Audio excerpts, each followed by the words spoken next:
UDISE plus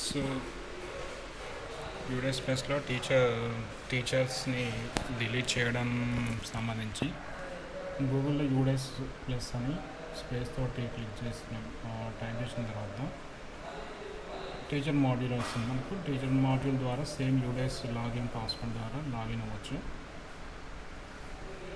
తర్వాత ఇక్కడ click here to fill teachers DCF data అని ఉంటుంది. అది క్లిక్ చేసిన తర్వాత మనకు టోటల్ టీచర్స్ కౌంట్ చూపిస్తుంది. దాన్ని క్లిక్ చేస్తే ఇక్కడ ఎంతమంది టీచర్స్ అనేది లిస్ట్ అవుట్ అవుతుంది. మనకు ఇక్కడ నుంచి వెళ్ళే టీచర్స్ని లెఫ్ట్ స్కూల్ అని క్లిక్ చేయాల్సి ఉంటుంది. లెఫ్ట్ స్కూల్ క్లిక్ చేసిన తర్వాత మనకు అక్కడ డేట్ ఆఫ్ రిలీవింగ్ రిమార్క్స్లో ట్రాన్స్ఫర్ అయ్యారా లేకపోతే ప్రమోట్ అయ్యారా అనేది మెన్షన్ చేయాల్సి ఉంటుంది. ఇక్కడ ఆప్షన్స్లో మాత్రం ట్రాన్స్ఫర్ అని తీసుకోవాలి. రీజన్ అనేది రిమార్క్స్లో మాత్రం ట్రాన్స్ఫర్ అయితే ట్రాన్స్ఫర్ అని, ప్రమోట్ అయితే ప్రమోటెడ్ అని రిమార్క్స్ మెన్షన్ చేసి రిలీవ్ అయిన డేట్ అనేది ఇక్కడ మెన్షన్ చేయాల్సి ఉంటుంది. మెన్షన్ చేసిన తర్వాత లెఫ్ట్ స్కూల్ అని క్లిక్ చేయాలి.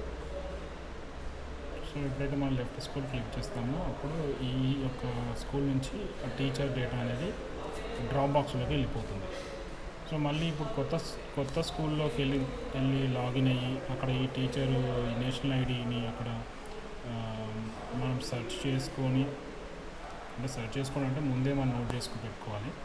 ఫర్ ఎగ్జాంపుల్ నేను ఇందులో ఆల్రెడీ ఇదే స్కూల్లో లాగిన్లో ఉన్నా కాబట్టి ఇదే స్కూల్ సంబంధించి ఒక టీచర్ని నేషనల్ ఐడి కోడ్ చూస్తున్నాను.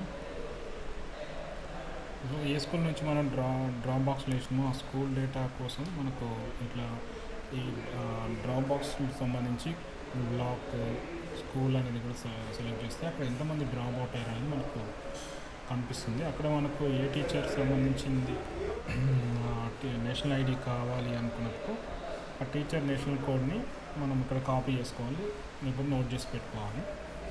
నోట్ చేసుకున్న తర్వాత ఇంపోర్ట్ మాడ్యూల్కి వెళ్ళాల్సి ఉంటుంది. ఎప్పుడైతే మనం ఏ స్కూల్ అయితే మనము ఇంపోర్ట్ చేయాలనుకున్నామో ఆ స్కూల్లోకి లాగిన్ అయిన తర్వాత ఇంపోర్ట్ మాడ్యూల్కి వెళ్ళాలి.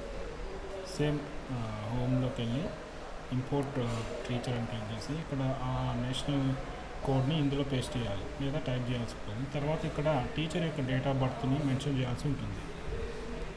అది మెన్షన్ చేసిన తర్వాత మనకు ఈ విధంగా వస్తుంది. ఇక్కడ మనకు రిమార్క్స్ మెన్షన్ చేయాల్సి ఉంటుంది. తర్వాత రెగ్యులరా కాంట్రాక్ట్ అనేది అంటే రెగ్యులర్ కాబట్టి రెగ్యులర్ మెన్షన్ చేస్తాను. డేట్ ఆఫ్ జాయినింగ్ అనేది మనకు రిలీవింగ్ డేటే ఉంటేనేమో రిలీవింగ్ డేటు, లేకపోతే తర్వాత జాయినింగ్ డేట్ అయినా సరే వేయచ్చు. ఆ విధంగా ఇంపోర్ట్ అవుతుంది.